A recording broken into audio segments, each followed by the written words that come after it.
or sort of more on the inaccessible side. Like the first time I heard it, I respected it, I think, but I wasn't like blown away by it. Or I wasn't like totally floored by it. Then I think I think I started reading about like the details surrounding his death, because the album came out 2 days before he died, and he actually like didn't tell anyone that he had liver cancer, and he knew he was going to die, so he literally put all of his thoughts and like trying to reckon with the fact that he's dying. He put all of that into the lyricism and music for this album, and then released it right before he died, and like dropped a Jeez. bomb on the world. Oh, that sounds crazy. Yeah, it is. It's insane. But then I think it just like individual tracks started like kind of were, I don't want to say earwormy, but I would like think about them later, and then I kept like revisiting a lot of tracks, and then even though there's only 7 on the album, but then I like listened to it again, and I was like, yeah, this is a pretty fucking incredible album. I think it's just like the production is really unique, and I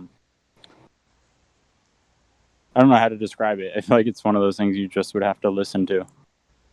Yeah, and what you said as well about it not clicking for you first, but then just really taking off later. My number 1 pick was the exact same for me, so I feel that's a sign that is good music, and as we were talking about earlier, a sign that it will be ageless. Yeah, I would say half of, maybe rounding, I don't know, roughly half of my list for top 5, I didn't really vibe with at first. It took me a while to get into. Yeah, That's funny. My number 1 pick is the same exact thing. Damn. nice. I wonder what makes a song an earworm song. I don't know. I feel like it has to have like a lot of multiple components that make up for that. You women, what, in the sense that it just kind of gets stuck in your head, or? Yeah. We're not just I stuck think in your like head, but lingers and makes you think about it later.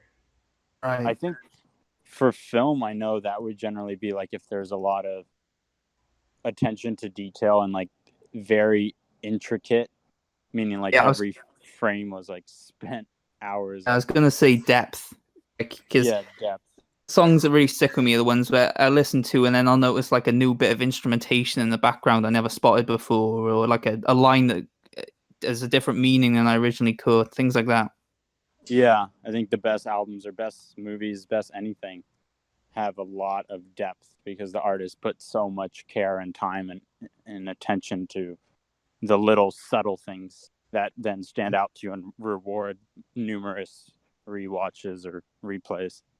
Yeah, like that's part of what we like with the Back to the Future trilogy. I whimmed it in there, got it in there. Like I've seen each of those 100 times, and I still catch new stuff all the time, which just really adds even more to it for me. You know, this really adds to why they're my favorite films.